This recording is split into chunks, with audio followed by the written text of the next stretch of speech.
Yellowstone National Park. So, Okay. for a week. So What is the place? there are geysers and hot springs, Okay. and just the wilderness with lot of animals typical of this part of the continent. The Apple advertises its environment too much in their products. Okay. Good. You are not keeping well? Yeah, little bit of sore throat. I returned with a sore throat, which is getting better. It is hot there, or how is the weather? Yeah, daytime is hot, but early morning and the nights are very cold.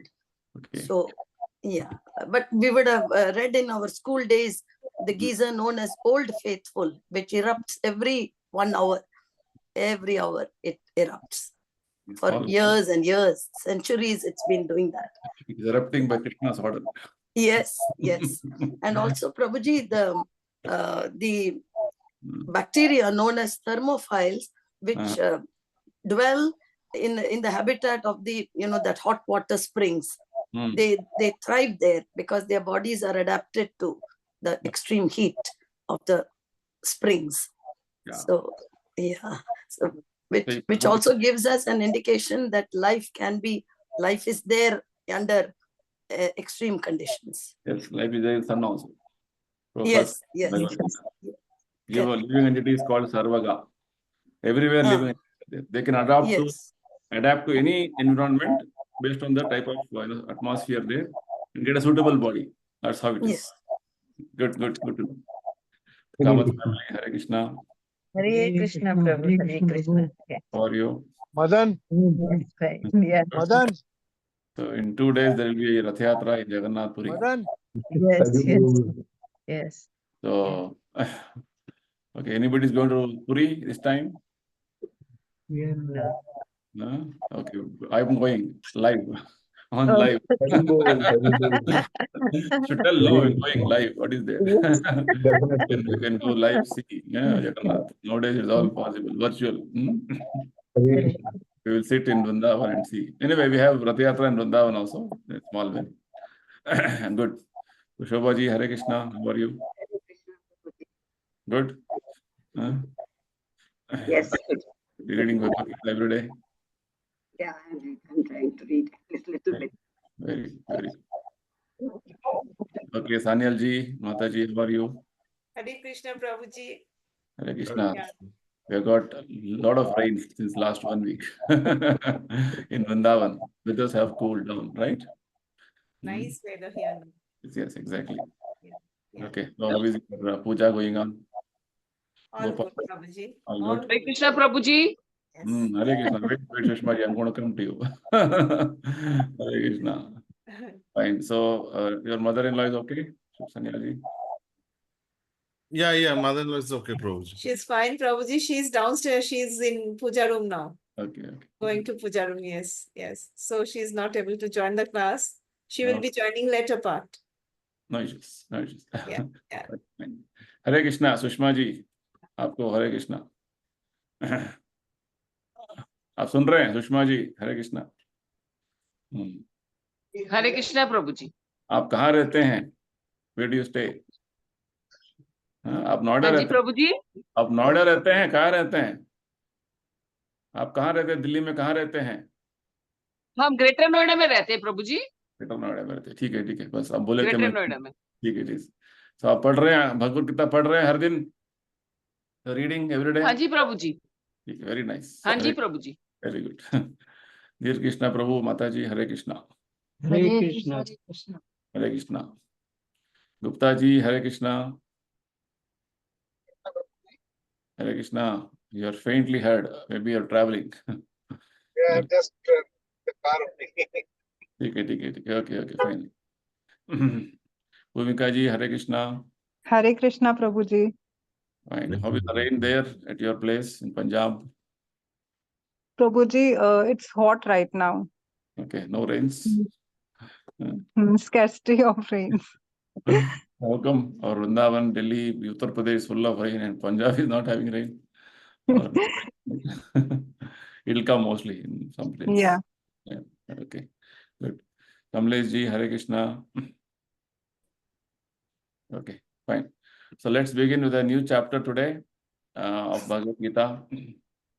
All thanks to Sanyal ji and Mataji for inspiring us to come to this stage. Right? Now we have almost completing 7 chapters now. In the 8th chapter.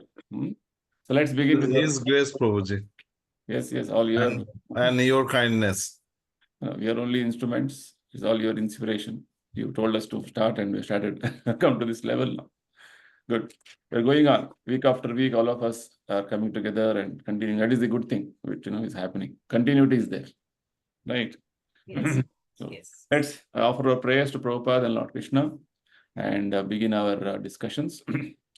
नम ओम विष्णुपादाय कृष्ण प्रेष्ठाय भूतले श्रीमते भक्ति वेदांत स्वामिनिति नामिने नमस्ते सारस्वती देवे गौरवाणी प्रचारिणे निर्विशेष शून्यवादी पाश्चात्य देशतारिणे जय श्री कृष्ण चैतन्य प्रभु नित्यानंद श्री अद्वैत गदाधर श्रीवासदि गौर भक्त वृंद हरे कृष्ण कृष्ण कृष्ण हरे हरे हरे राम राम राम हरे हरे श्री श्री राधा वृंदावन चंद्र की जय श्री श्री निताई गौरंग की जय श्रील प्रभुपाद की जय. Okay. The 7th chapter, Krishna directly spoke. There was no question of Arjuna. There are 2 chapters in Bhagavad Gita wherein there is no questions of Arjuna. Arjuna doesn't speak at all. Chapter 7 and chapter 15. Okay. So in these 2 chapters, Arjuna is silent because the subject matter continues from the previous chapter.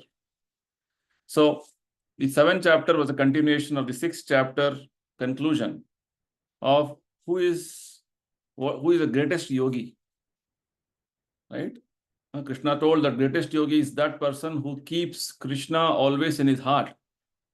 Yogina api sarvesha madgate antaratmana, and is having very intimate, loving relationship with Krishna. He is the greatest yogi.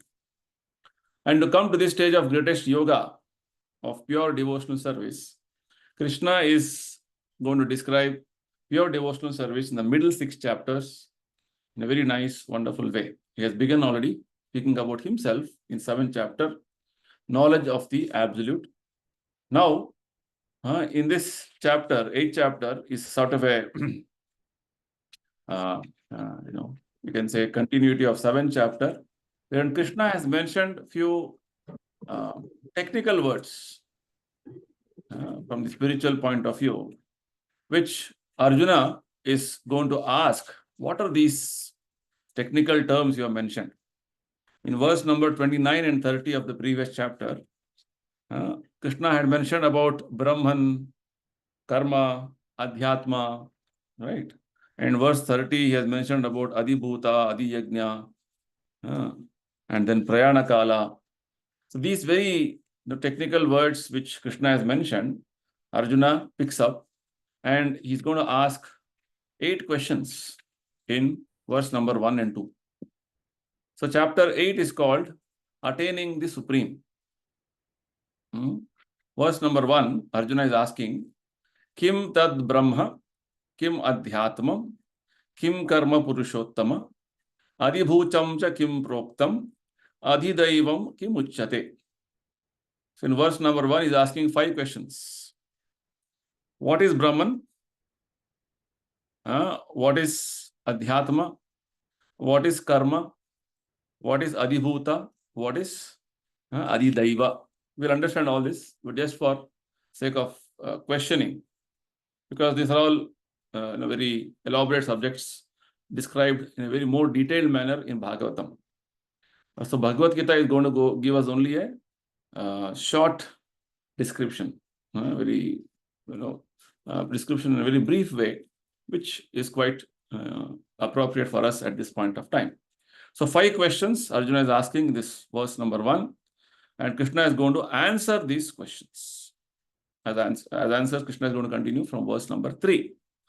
So Prabhupada says, Brahman. What is Brahman? Krishna is going to explain. What is the self? Adhyatmam. What is karma? Fruitive activities. In that context, Krishna is going to also explain about devotional service and yoga principles of devotional service in its pure form. And when it comes to Brahman, Bhagavatam explains that there are three aspects of Brahman. Brahman, Paramatma, Bhagavan. Right? And also, the living entity is also called Brahman, and its nature is called the spiritual nature, Adhyatma. Right? So the Atma, which is being referred here, can be understood in different contexts. As 6th chapter, Atma was sometimes used to refer mind. Atma refers sometimes to senses also. Atma refers to body. Atma refers to soul also. So based on the context in which it is being discussed and it is in what context it is being, where it is being explained, Atma can have many meanings, right? In fact, when Chaitanya Mahaprabhu was explaining the famous verse of Bhagavatam known as Atma Rama verse, is one verse in Bhagavatam called Atma Rama verse. He explained the Atma Rama verse in 61 different ways to Sanatana Goswami.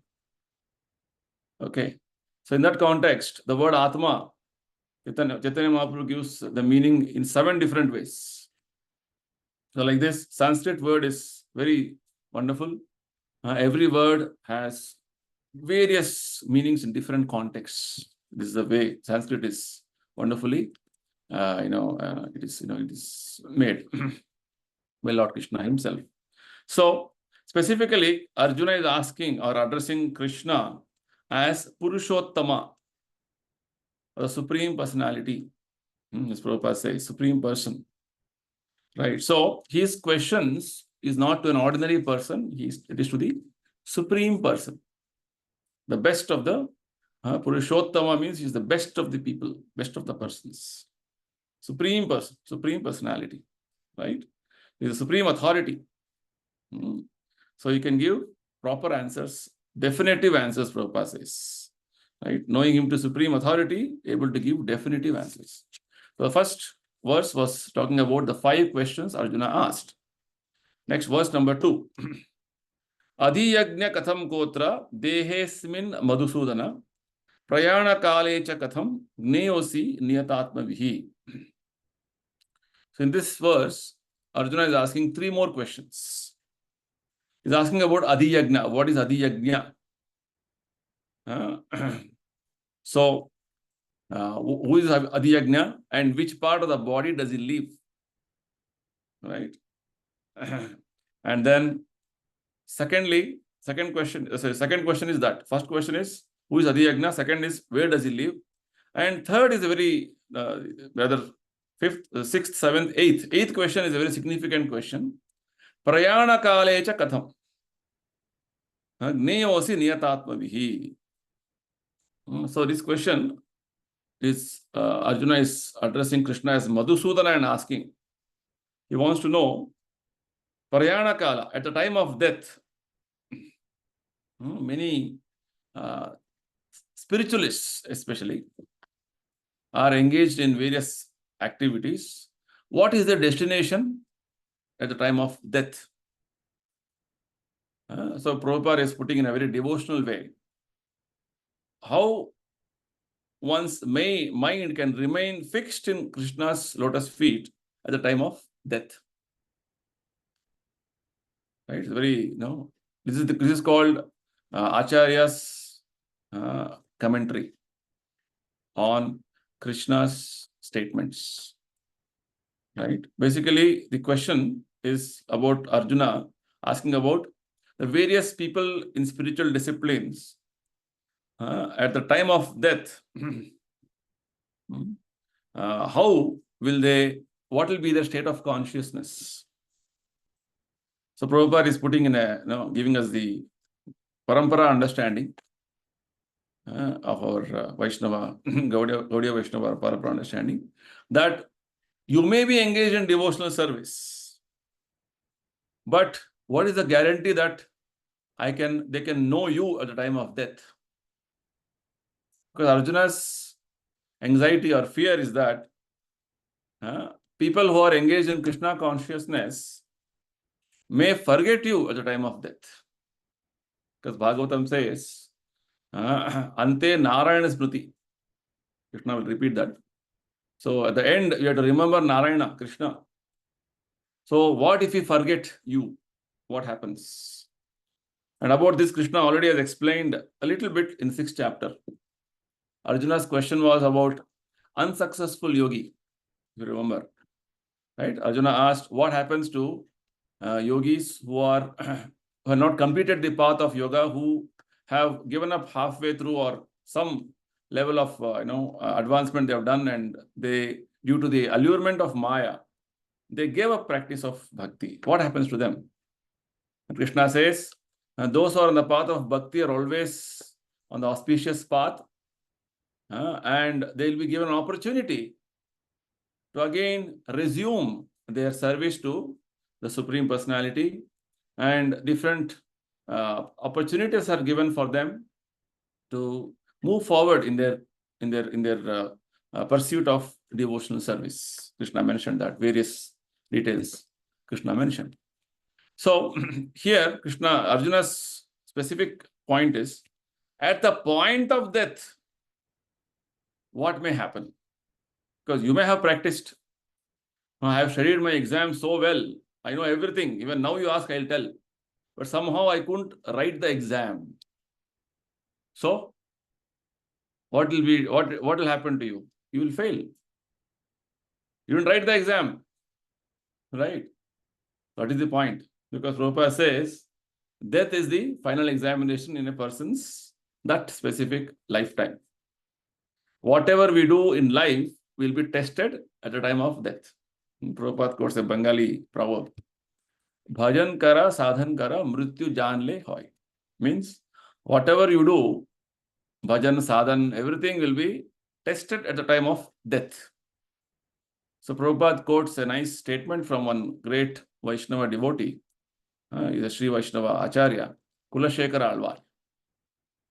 Right? Often Prabhupada quotes many teachings of the Kulashekara Alvar. He's one of the great Vaishnava Acharya. He says that Prana Prayana Samave Kapavata Pittai Kantavarodhana Smarana Kutaste Krishna Tvadiya Pada Pankaja Panjarantam Adyeva Bevichatumanasa Rajahamsa. Prabhupada is elaborating on that verse in this purport. He's telling that let my swan-like mind enter into the stem of your lotus feet. The swans, the hamsas, are very fond of playing in clean water where there are lotuses grown. And they want to intertwine themselves, their neck, they want to intertwine with the stem of the lotus flowers.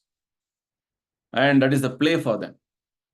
So like that, here the swan is compared to the mind, and the lotus feet of Krishna is compared to the stem. So the Acharya is telling that now that I am very healthy and I'm able to very nicely meditate on you, Krishna, think of you, let now my mind be completely absorbed in you and let me die. Why? Because prana prayana samaye, prayana kala, what is being mentioned here. Prayana kala means when time of death, prana prayana samaye, prana goes. Then what happens? Prana prayana samaye kafavata pittai. According to Ayurveda, our body is made up of kapha, vata, pitta. Mucus, bile and air. These three ingredients, basic ingredients, the ups and downs of these is what causes diseases for us. If they are in a normal state, then we are very healthy. So when you go to Ayurvedic doctor, They will see your nadi and understand the proper, what is the position of your kapha, vata, pitta. So at the time of death, what happens? This prana prayana samaye kapha, vata, pittai kantavarodhana vidhau. The various the different proportions of kapha, vata, pitta will be too much going haywire, and your voice will be choked up. Kantavarodhana vidhau. And even though you want to utter Krishna, Krishna will not come in your tongue, in your throat. Or gone. Life is gone. So he is fearing. The devotee Kulashekar Alvar is fearing. At the time of death, my bodily condition, my mental condition, the different parts of my body may not be in a sound state. Now that I am very healthy, I can chant your name, utter your name, let me die now. Just see the state of consciousness. Because remembering Krishna at the time of death is stressed in every scripture. So here Arjuna's anxiety is, his fear is, those who are in devotion, Krishna consciousness, what if they forget Krishna? How can they know you at the time of death? That is the question. Okay, so Prabhupada rephrases it. Arjuna's question, how one's mind can remain fixed on Krishna's lotus feet at the time of death, is the question. Krishna is going to answer that. This question of Arjuna, Krishna answers by giving us, the devotional aspects of bhakti, various, nuances of bhakti. Krishna is going to explain. Very beautiful. Okay, so this is the question. And regarding Adhiyagnya, Adhiyagnya means the Lord of sacrifice. Prabhupada explains the Indra is called administrative Lord. Vishnu is the primal, means the chief of the demigods. So when the yagna happens, offerings goes to all of them, both of them. But Vishnu is actually the actual recipient of all the yagnas in that way. So Arjuna is asking from a common man point of view, who is actually the Adi Yagna, whether it is Vishnu or Indra, right? And how does this Lord, known as Adi Yagna, live in the body of every living entity? And specifically, Prabhupada explains, see, every word in Bhagavad Gita has wonderful meanings.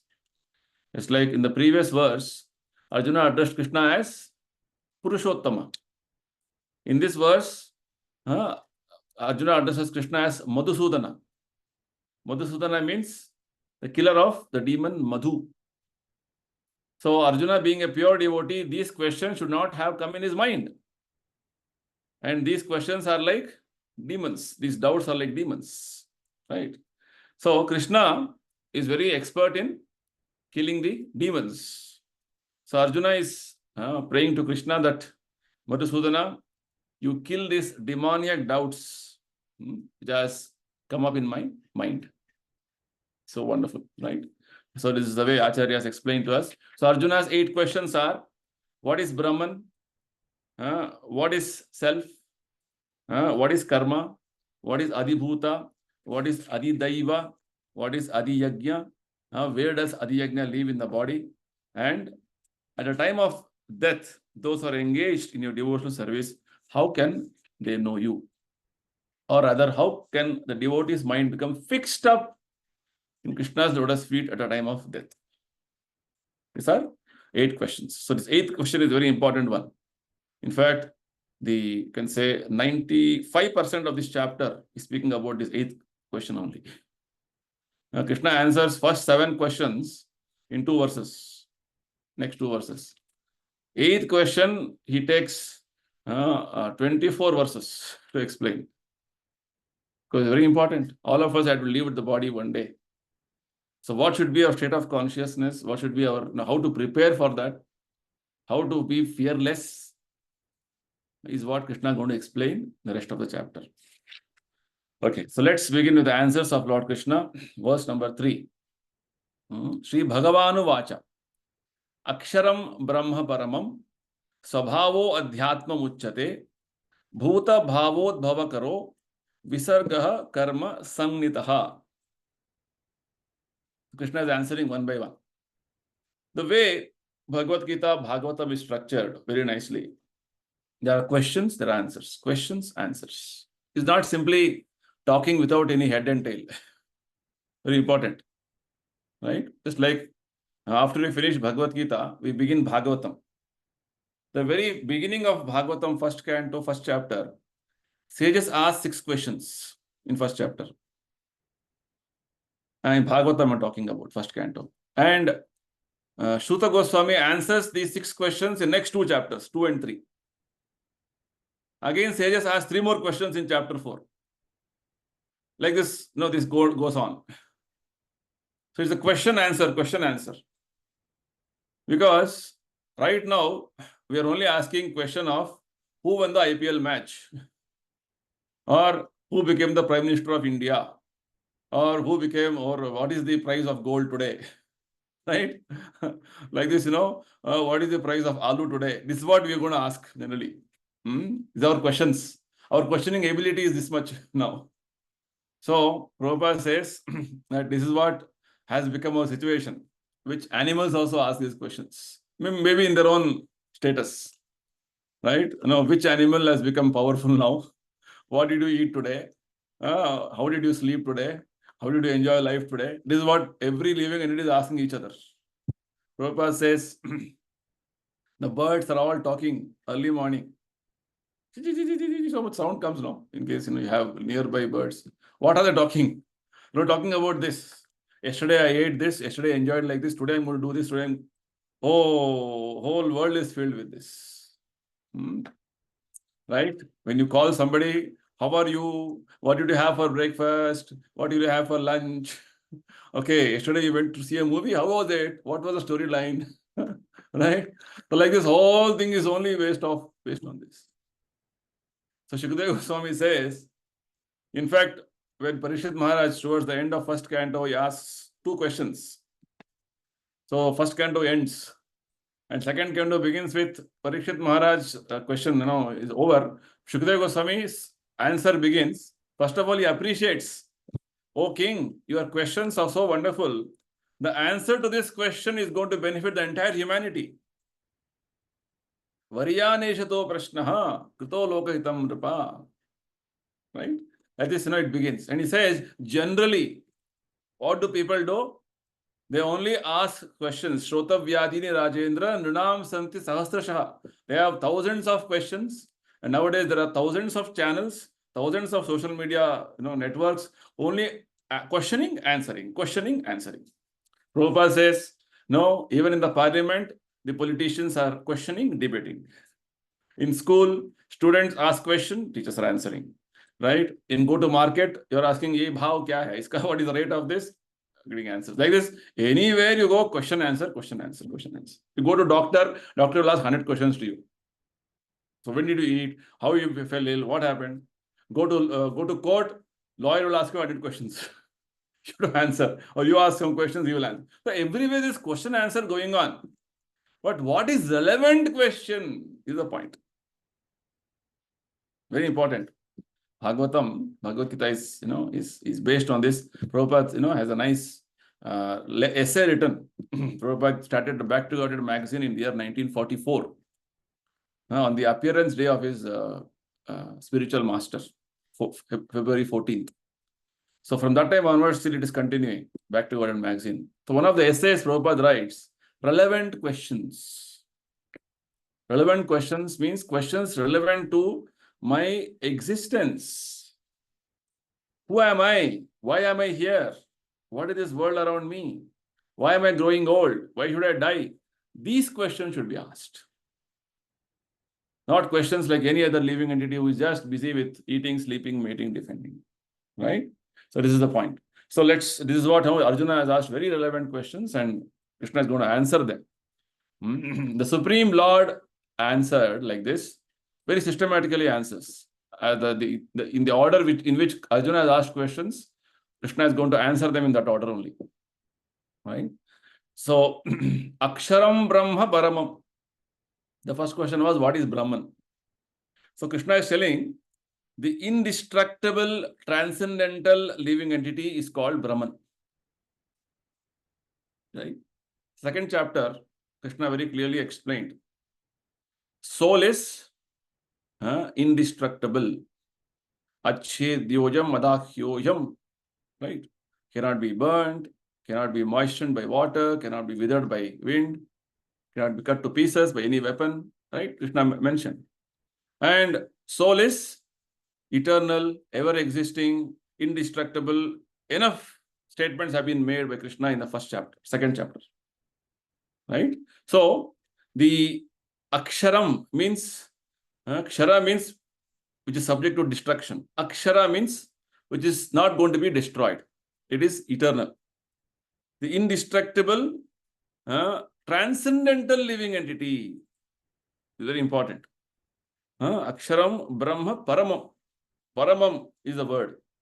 So Brahman means which is indestructible and transcendental, which is we as living entity. So Prabhupada explains, we are Brahman, and Krishna also is Brahman, but he is Parabrahman. Same nature of Krishna we also have.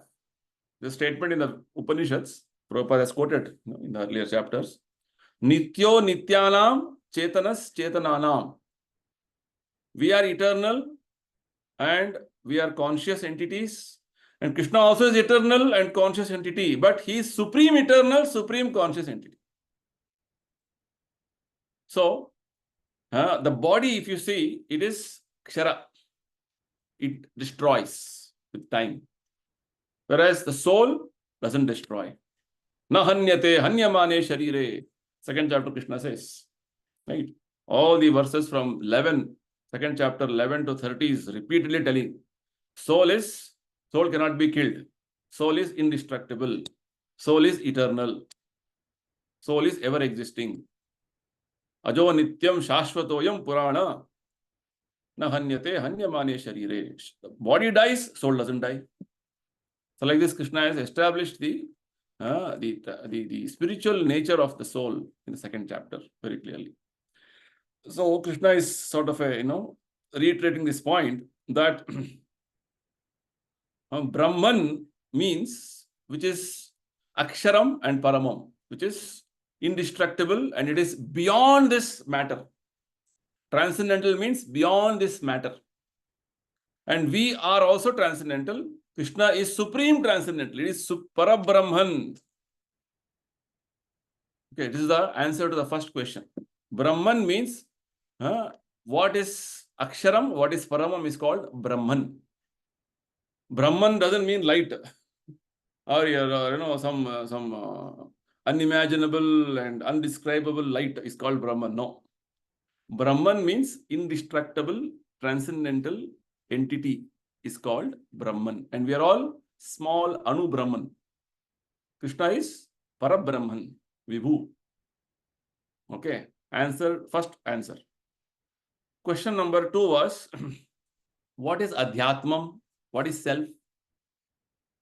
The Prabhupada says, the constitutional position of the living entity, the Svabhava of this Brahman is to be eternal servant of Krishna. That is Adhyatmam, spiritual.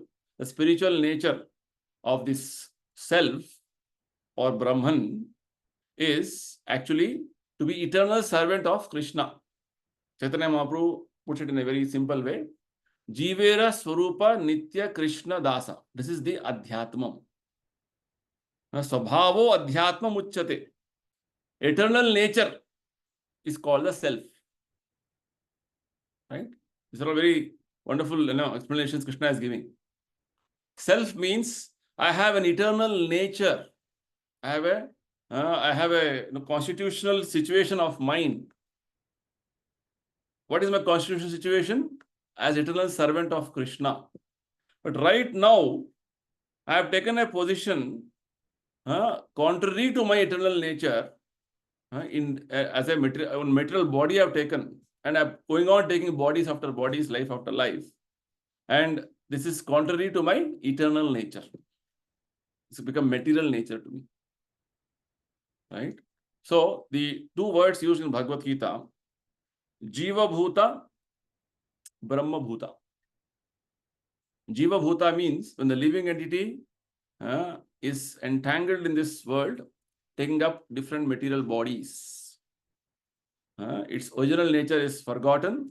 It go on taking its bodies. Right? Eternal nature is what? To be eternal servant of Krishna. So Prabhupada explains, in material consciousness, what is happening? His nature is to try to lord over matter. Right? Which means, I am the lord of all I survey, I am the master, I am this body, bodily connections, property, this, all these things called to be lording the material nature. Whereas in spiritual nature, his real nature is, eternal nature is what? To serve Krishna, to be subordinate to Krishna. So that has become ulta here.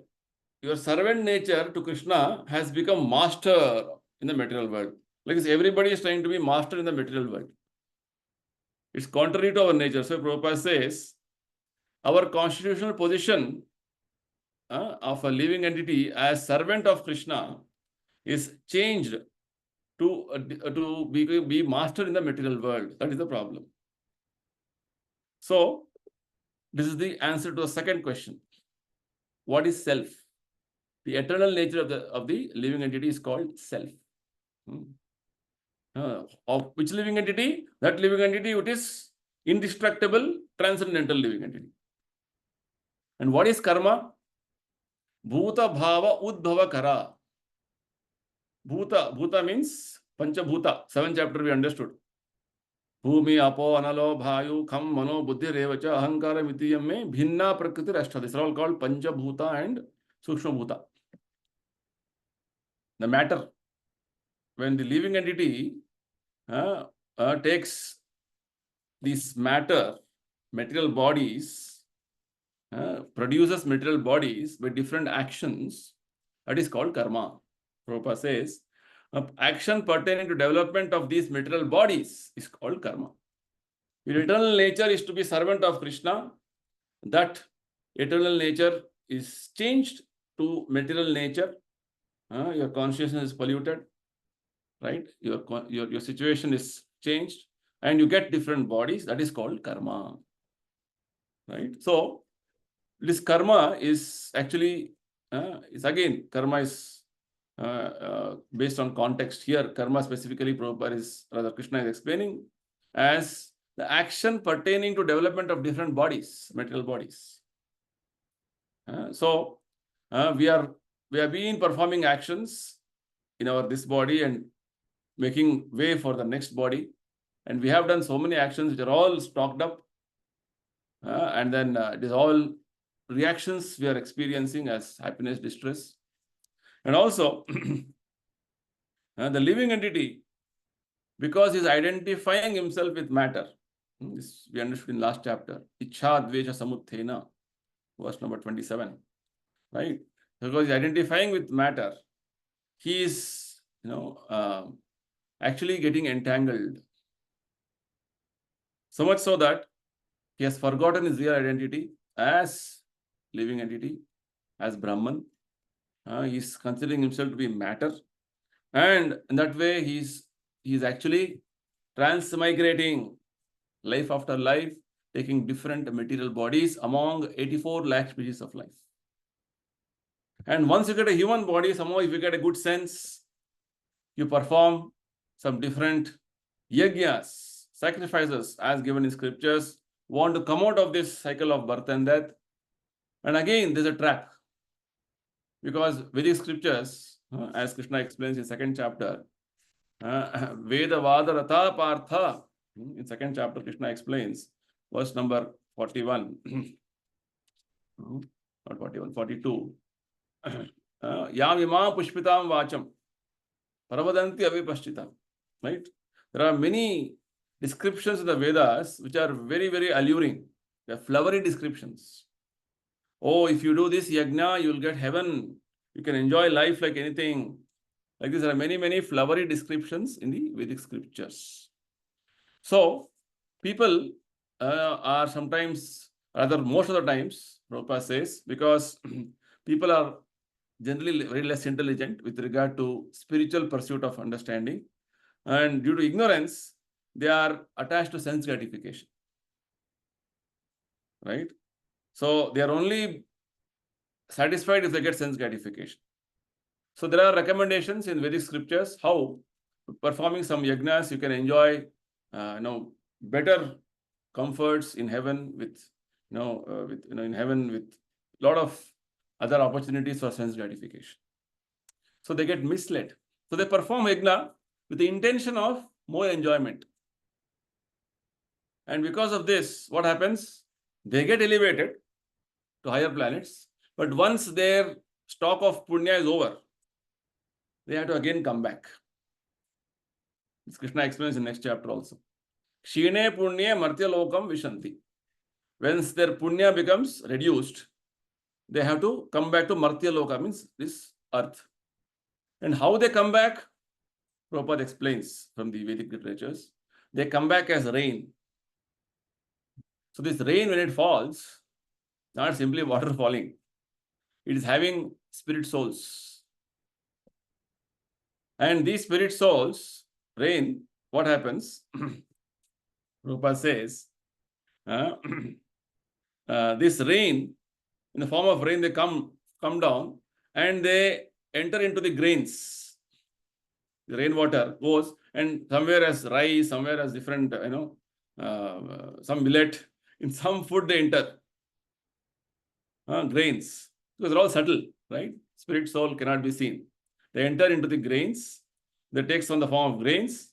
And when the grain is eaten by man, that is transformed into semen. And this semen is impregnated into a woman. And then the living entity again attains a human form. Again he performs yajna. Again he goes up. Again he comes. Where is this cycle is going on? It's like, ringa round. So, I heard of this in my nursery classes. Right? So like this, the living entity, Prabhupada says, perpetually goes and comes down on this material path. So this Krishna consciousness means, stop this. Simply, what are you doing? Simply going up and coming down, going and coming down. No use. Go out of the cycle of birth and death. Right? So that is the point. So karma basically means sometimes as a human, sometimes as a devata, sometimes as an ant, sometimes as a worm in stool, sometimes as something. 84 lakh species were going on rotating. Like Indra once became a hog, pig. Right? Like this, many there are instances of different personalities taking different forms, different shapes. So this is what our life is. That indestructible, eternal living entity is taking different material bodies.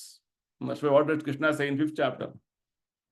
A learned person is he who sees equally a soul in the body of an elephant, body of a dog, a brahmana, and a chandala, a dog eater. Means the same soul is taking different bodies because the living entity is desiring like that. And material nature, as per Lord Krishna's order, karmana deva netrena, the living entity is getting different bodies. So production of these bodies, material bodies, action leading to production of these material bodies is what is known as karma. Action leading to production of material body in the living entity, in the life of living entity, is what is called karma. Okay, so like this, Prabhupada explains very nicely how scientific it is, the whole arrangement. Those living entities who have done punya, their punya is over, they fall as rain. That rain is entering into grains, grain eaten by men, that transforms into semen, semen is impregnated in the woman, child is born, again cycle of sacrifice again starts. And Krishna explained in 3rd chapter about Yagna Chakra. Right, if you remember. So this is how what happens. Next, verse number 4. So Krishna has answered 3 questions of Arjuna. What is Brahman? What is self? And what is karma? Now Krishna is going to answer 4 more questions of Arjuna.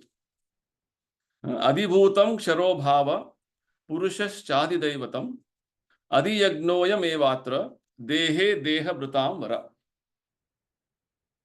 So he's telling what is Adibhuta? This material nature, material world is actually Adibhuta. I understand that this material nature is endlessly mutable. Means it is constantly changing, ever changing. It goes on changing. That is how material nature is. Right? So Prabhupada says the physical nature is constantly changing, just like our body. It has gone through 6 transformations, or it will go through 6 transformations. We are born, we grow, we remain for some time, we produce children, then we grow old, one day we vanish. Body, anything, any material body you see, anything matter will eventually deteriorate, subject to destruction. Means goes on changing. Things will never be same. Right? Now you see the place where you are staying. If you have left that place for 2 years and come back and see, oh, so many changes, so many new things have come. Yes, that's how it is. So the physical nature, material nature is constantly changing. So many dynamics are happening in the material world. That living entity here, that karma, this karma, so many things happen. Right? So like this, no, within no time, things will take a different turn and different form. Krishna explains in 11th chapter, Vishwarupa, how as Kala is destroying everything. And material nature is constantly changing. This is material nature. So this is called Adibhuta. The material nature is called Adibhutam. Question number 4 is answered. Then what is Adidaiva? Adidaivam. Adaivatam. What is Adidaivatam? Adidaivatam, Prabhupada says, the universal form of the Lord. Right? So, this whole universe is created for whom? For us only. To accommodate our desire to lord over material nature. So, the whole universal form of this world is depicted to be or represented to be one, the form of the Lord. It's the imaginary form. We will discuss more on this when we go to 11th chapter. Universal form is a temporary phenomena. It's for, as Prabhupada explains towards the end of this purport, that the gigantic, that's like for the people who are not able to understand who is God. For them, the description in the scriptures is that the gigantic universal form, or the huge, anything which is very huge, it's like Prabhupada says, the aborigines. For them, big mountain is God, or big sun is God. Because there was something very, for them it is supernatural, huge, gigantic. So, for the beginners in the path of spiritual discipline, the universe itself is imagined to be form of God, right? Because for the beginners or the neophytes, Prabhupada says, who cannot approach Supreme Lord in his manifestation as Paramatma or Bhagavan, for them it is said, you imagine this God, his whole universal form. Means the example is given how the lower planetary systems is the legs of universal form. The sun and the moon are the eyes of this universal form. Different descriptions are there in the Bhagavatam, right? So, whereas the upper planetary system is called the head of the universal form, like this. This is the imagination, but it is for the beginners, neophytes who can't contemplate Krishna's personality, because right now for them they can see matter, anything very gigantic, huge. That's what they can say. So Krishna is telling this universal form also, we'll see the description of Vishwarupa, has all the devatas in that universal form, right? So, and this universe is created at a certain point. It's going to be destroyed or annihilated at a certain point. And so which has all the various multitude of creations which Krishna has created. So even Devatas are part of this creation. And who are Devatas? Devatas are living entities, human beings who are empowered by Krishna to take care of administrative affairs in this universe. It's like one amongst us was elected as a member of parliament, who were again further selected by the prime minister as a minister to govern us. So Krishna is empowering somebody. You act as a devata. Like this, this universal form means anything and everything you can imagine and you cannot imagine as a creation of this material world. You can see and you cannot see. That is called universal form. So which has devatas, we living entities, mountains, hills, oceans, trees, sky, everything is universal form. So whatever you see, the different planets, different devatas, this is called adhidaivatam, right? So the material nature is called adibhutam, which is changing constantly. And the universal form of Krishna is called adhidaivatam. And question number 6, what is adiyajna? The super soul, Paramatma, who is again a plenary representation of Krishna. Plenary means Krishna expands as Paramatma. Andantarastha paramanu chayantarastham. Brahmaji prays. But Lord Krishna, he expands himself as Paramatma in every atom, every living entity. He is there. It's called plenary, means it is as powerful as Krishna, but he is again manifesting in a different form. Plenary means he is having the same powers as Krishna. So, super soul is Krishna only, but in his different form. Like we understood about Paramatma in 6th chapter. Yogis meditate on Paramatma in the heart. So, this Paramatma, who is there in every living entity, in every atom, is called Adiyagna. Question number 6 is answered. And where is Paramatma in living entity, in human beings, in all other living entities? In the heart region.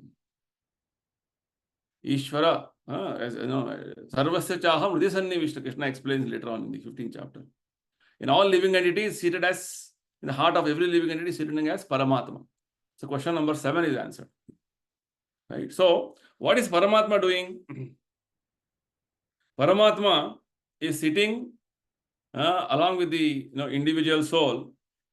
Srila Prabhupada says he is seated beside the individual soul. He is witnessing the individual soul's activities and is a source of consciousness. Actually, last chapter, if you see 7th chapter, Krishna said in verse number, I think 10, not 10, line 9. Jivanam sarva bhutana. Right? Krishna said, I am the life of all that lives. This consciousness, where from it is coming? It's not coming from soul. It is actually Paramatma sitting in the heart. He is giving the consciousness. Paramatma decides this living entity cannot be in this body anymore. Then finish. This body is dead body. So Paramatma is the source of everything practically. The prana, intelligence. In fact, Paramatma only is animating this body. Right? Jivanam sarva bhuteshu. So because without Paramatma, this body is nothing. So question number 7 is answered. He is sitting in the heart as the witness and is the source of consciousness. One more understanding Prabhupada gives from the Upanishads. There are 2 birds sitting on the same tree. One is the eating bird. One more is witnessing bird. Basically comparing to individual soul and super soul. So individual soul is trying to enjoy this material world by eating the different fruits in the material world. Whereas Paramatma is just overseeing, witnessing what you are doing. And is trying to, sanction what is appropriate for you based on your actions and your desires. That's what Paramatma is doing. Upadrishta Anumanta. This will be explained further in the 13th chapter. So, Paramatma is actually sitting next to you to give an opportunity to us to come back to you, come back to Krishna.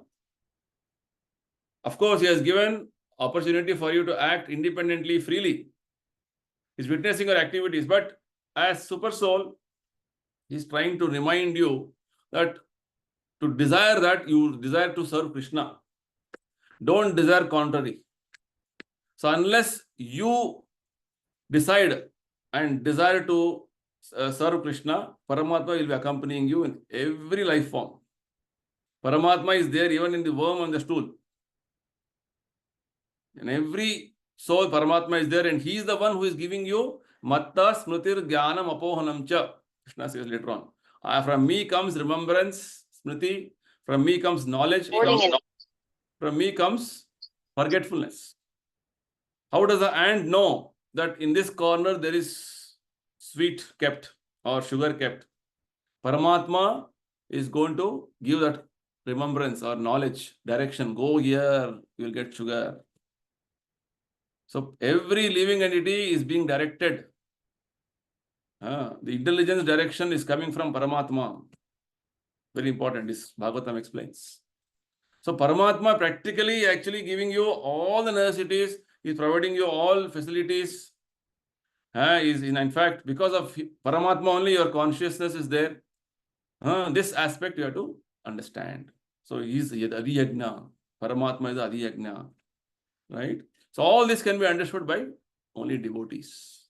Ordinarily, people cannot understand all these things. Prabhupada says. So this is what Krishna is telling us. He is answering the first 7 questions of Arjuna. What is Brahman? Brahman is indestructible, transcendental living entity. And what is the self? The eternal nature of the living entity to be eternally serving Krishna is called self. What is karma? The actions pertaining to production of different material bodies of the living entity is called karma. And what is Adibhuta? Adibhuta means this physical nature, material nature around us is constantly changing. And what is Adidaiva? The universal form, all the various multitude of manifestations in the material world, the Devatas, the planetary systems, the living entities, everything what you see is called Adidaivatam.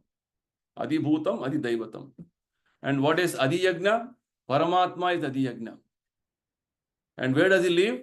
He lives in the heart of every living entity. So 7 questions answered. Okay, so contemplating on these 7 questions and answers to them is very powerful. 8th question and answer we'll start discussing from next session onwards. Okay, so I'll conclude here. Let's start reading seriously Bhagavad Gita. It's very interesting, very wonderful.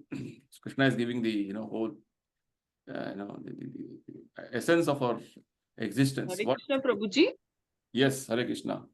Prabhuji, actually, what I learned that Jivatma has its own consciousness and Paramatma is just witness. He is head, he is God himself there, but he is supervising everything, he is the witness. But Jivatma has also its own consciousness. But today, I don't know, I heard that only Paramatma gives the consciousness to Jivatma. Jivatma on its own has no independence. Where from it is coming? Source. What is the source? From God. Then what? Correct, no? If Paramatma decides your prana has to go out, what even if you want to decide what you will do? Right? Because of Paramatma only, all the prana vayu is acting in our life, in our body. There are 5 types of pranas we understood in 4th chapter. Prana vayu, udana vayu, samana vayu, right? So all these different vayus, prana vayus are acting because of Paramatma. So you are conscious because of Paramatma. If Paramatma decides you should not be conscious, what you will do? You cannot do anything. Yes, you are minutely part and parcel of Krishna, no doubt. You have all the qualities of Krishna minutely. But unless Krishna orders you to be conscious, you cannot do anything in the material world. That is how we are. We are helpless. But we have to realize this aspect. So these are all very fine aspects Prabhupada is revealing in the Bhagavad Gita. Yes, see, Prabhupada's, these are all statements from purport, what I was discussing today. The super soul, supreme Lord, seated behind individual soul, is the witness of individual soul's activities and the source of consciousness. Right? Super soul gives the opportunity to act freely, witnesses activities. See, it's like, you throw a ball. Of course, this is a very crude example. The ball, rather, in the nowadays, if that the remote is with you, the complete remote is all, you can control the ball. Right? Ball is only function as per your direction. But of course, a crude example. With regard to individual soul, what is there with individual soul is desiring capacity. On its own, it cannot do anything in the material world. That is very important. Right? So this is what we understood in 5th chapter. How the living entity, material nature and Paramatma are all interlinked. The living entity wants to lift his hand. He can desire to lift the hand, but he cannot lift the hand. When he desires to lift the hand, Paramatma will facilitate the material nature to lift the hand. This is how this phenomena is working. In spiritual world, it is not working like this. Spiritual world, you desire to do something, you can do because you are spiritual. Only spiritual can act. But right now, our spiritual consciousness is covered. Likewise, when you start doing Krishna conscious activities, that is done by you. It's all little deep subject matters on spiritual understanding. When this Jivatma, finally, if it goes to Bhagavad Dham, that time it becomes an individual, this entity. It is individual any time. That's what Krishna says from the Bhagavad Gita. It is individual eternally. 2nd chapter, 12th verse, Krishna says, you, me, all these kings were individuals in the past, now and future. 2.1. Always you are individuals. And again, 15th chapter, 7th verse, Krishna says, we are individual eternally. Mamayavamsha jiva bhute jiva loke sanatana. But right now, our individuality of being servant of Krishna is being masked or is replaced, as Prabhupada says. The constitutional position of the living entity is different from the position he takes in the material world. Right? So, he is desiring to be different from what he is in the spiritual world. So, his real spiritual nature is covered fully. As soon as he desires, no, I don't want to be like this, I want to be servant of Krishna, his spiritual nature opens up. We'll be individuals only. It's like a prisoner. A prisoner, either he is a free citizen or in the prison, he is an individual. But in the prison, his independence is restricted. His freedom is completely restricted. That's what has happened to us in the material world. Our freedom is completely restricted now. Hare, Mhm. Hare Krishna Prabhuji. Yes, Anil. I'm just getting Krishna Prabhuji. confused in one thing, that is the free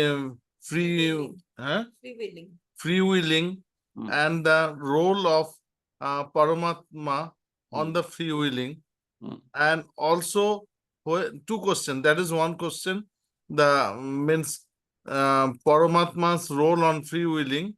And second thing is that when you are doing some odd jobs, some bad jobs, that time also Paramatma will also be responsible or not? 5th chapter, already you read. Clearly, Krishna says, Paramatma is never responsible for the good and bad we desire. He only sanctions. It was Bhagavad. Prabhupada gives the example. It's like a thief want to steal. He wants to steal from your house. And you as the owner of the house, you are also praying to Paramatma, no robber should come. No thief should come. Right? So, Paramatma will sanction whose desire? Your desire or thief's desire? Whosoever desire is very strong, and Paramatma also sees the past. Because he's witnessing. Maybe in your past life, you have gone to his house and you have done a theft. So this life, Paramatma is arranged in a way that he becomes a thief and you are owner and he will come and steal in your house. So the action reactions have to also, Paramatma has to facilitate. Na? And also the strong desire. Stubborn, Bhaskar Prabhupada says, small child is very stubborn. I want this toy, I want this toy. And Mahadharma says, okay, chalo, lelo. So Krishna also, when you are very strongly desiring something wrong, bad, he will sanction at your risk.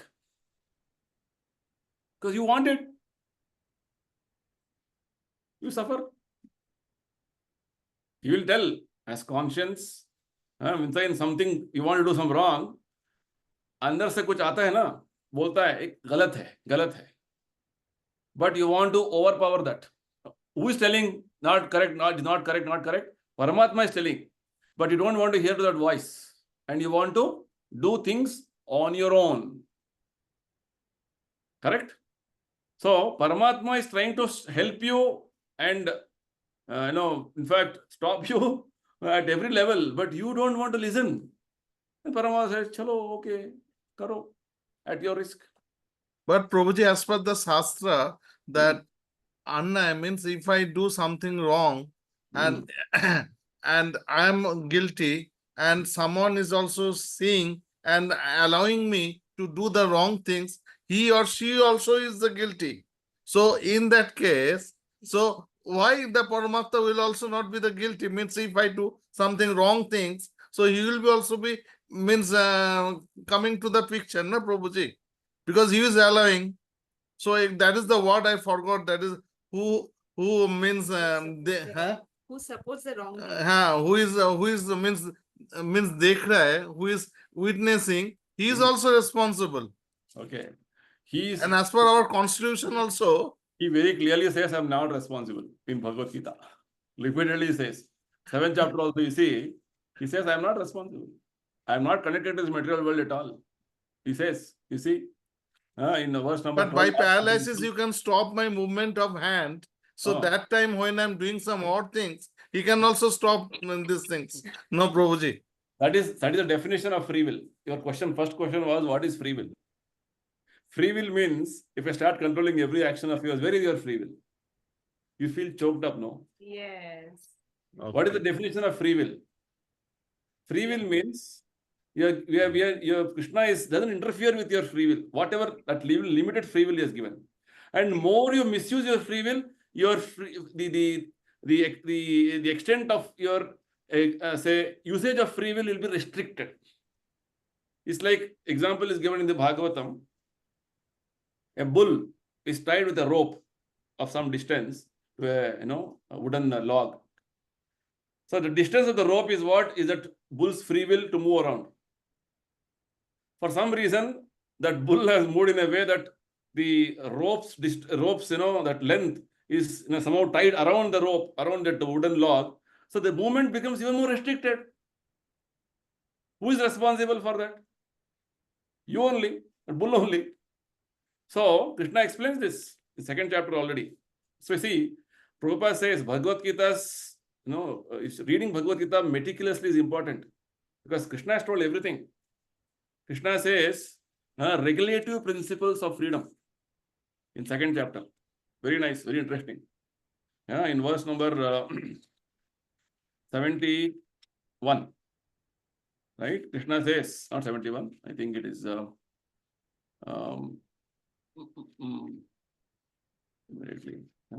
Yes, in verse number 64, Krishna speaks about the regulated principles of freedom. Raga dvesha vimakta istu vishayan indriyescharan atma vashya vidhayatma prasadam adhigacchati. So right now we think, oh, I cannot do nasha, I cannot drink coffee. What is this restriction? My free will I am restricting. Rather, my free will is being stopped. But rather, you are actually harming your own free will by doing something which is not constitutional to you. Right? So Krishna is telling you your nature, your constitutional nature is what? To be serving Krishna. That is your real nature.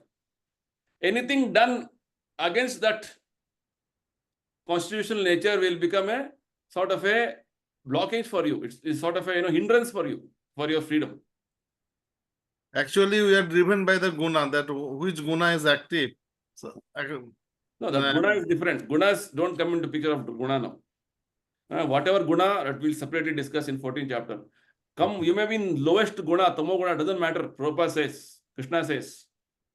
But you can come to the highest guna and transcend the guna also. Prabhupada went to America. They were all, tamo guna, lowest tamo guna. Drunkards, and then alcoholics, drug addicts. What all they were not doing? What did Prabhupada tell them? Just chant Hare Krishna and Prabhupada association. It lifted them up. They came out above the Sattva Guna also. So Guna doesn't matter which Guna you're in. Because devotional service is very powerful. So I'm answering your question on free will. Free will, the very definition of free will means Krishna has given us some, based on your previous actions, you are coming with a currency of some freedom. Okay, just like when you have taken, say, recharge your phone with a currency of 500 rupees, that much you can use. That is your freedom. You cannot say, I have charged for 500, I want 10,000 rupees freedom. Not possible. You have to earn that. Whereas when you spiritually you are liberated, you are fully free.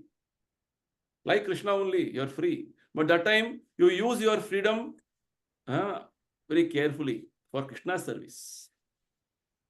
Right now we are misusing our free will for something non-Krishna. That is the problem. Sooner we use for Krishna, Krishna will give you more freedom, more free will. But we don't realize this. We just want to be free in the material context. Anything freedom material context is a bondage. Free sex, free intoxicants, free talk, these are all actually bondage. That's what Krishna said in 3rd chapter. Anything without restriction is a bondage. Why restriction regulation is important? Because we have misused our free will. So Krishna is that way impartial. Right? He says in the next chapter, I am equal to all. I am not envious to anybody. I want to stop every time, but you are the one not listening. No. What can be done? So Krishna is so merciful that he is coming with you and facilitating everything for you. But even then you are complaining about Krishna. He didn't stop me. That is our nature. We want to always blame. With the blame game, you want to save your skin. But doesn't see how much Krishna is wanting to help us and wanting to save us. Don't recognize Krishna's unlimited compassion on us.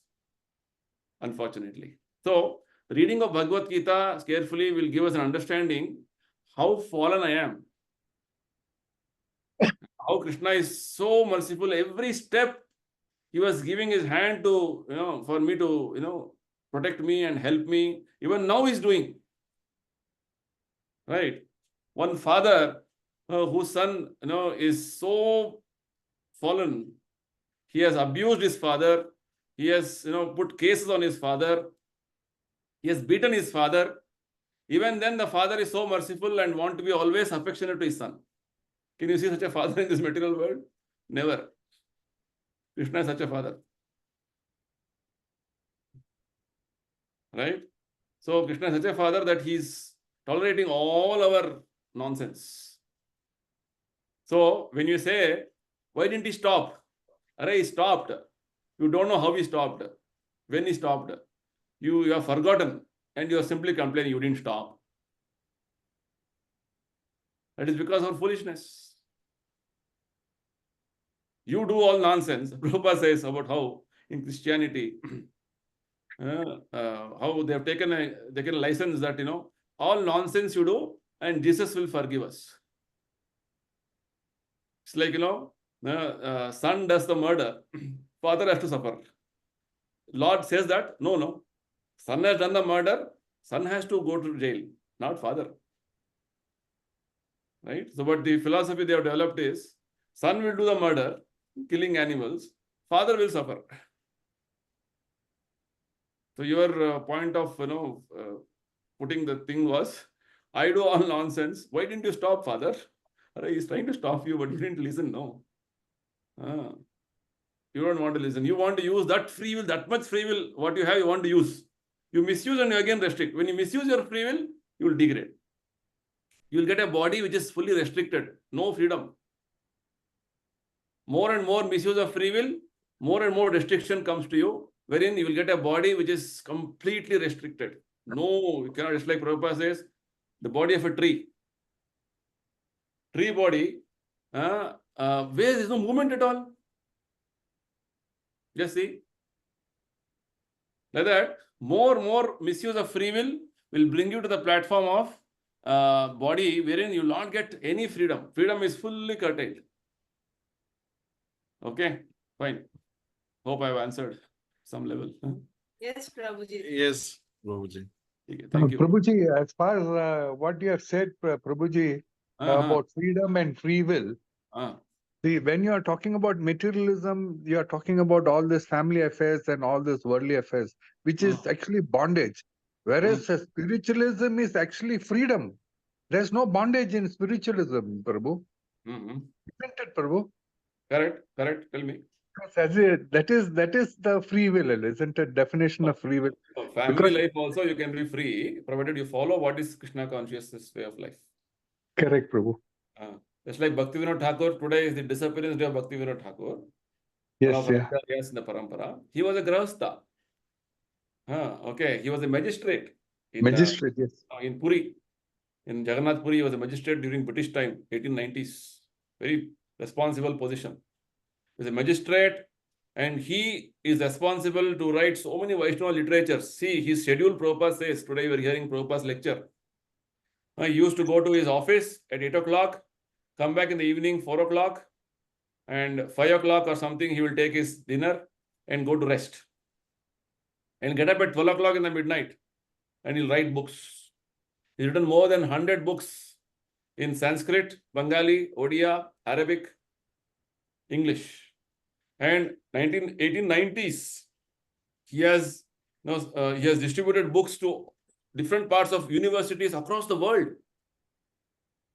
Right? Prabhupada's disciples, 1965, 66, they found one book on life and teachings of Chaitanya Mahaprabhu in McGill University in Canada, Montreal. It was written by Bhaktivinoda Thakur, which means he has distributed books to that extent. So this is how. So Prabhupada says, being in a householder life, grahastha or brahmachari or vanaprastha doesn't mean that you cannot practice Krishna consciousness. Any stage of life, you can practice Krishna consciousness. So this understanding that grahastha life means bondage is not correct. Grahastha life also can become Vaikuntha life, provided you follow Krishna conscious principles. Whereas a life of brahmachari can become a bondage if you don't follow Krishna consciousness. So it doesn't matter what situation you are in. You are a grahastha, vanaprastha, sannyasi. But what is your consciousness? What is your type of disposition towards your life and your spiritual journey of your life? Yes. What matters? Okay. Yes. Hari Bol. Hari Bol. Hare Krishna. Thank you. Hare Krishna. Fine. I think good. Everybody is trying to understand Bhagavad Gita. Very happy to know that. Very inspiring. So continue reading, continue discussing. We will come back again. 7 questions are answered by Krishna. more last questions will be answered in the rest of the chapter. We'll listen this episode again, Prabhuji, to Sure, get sure. the better knowledge. Sure, sure. To clear our doubt. Okay, fine. So thank you, everybody. Hare Thank you Krishna. so much, Prabhuji. Hare Hare Krishna. Hare Krishna. Hare Prabhupada. Hare Thank you, Krishna. Prabhuji. Hare Krishna. Hare Krishna. Hare Krishna. Hare Krishna.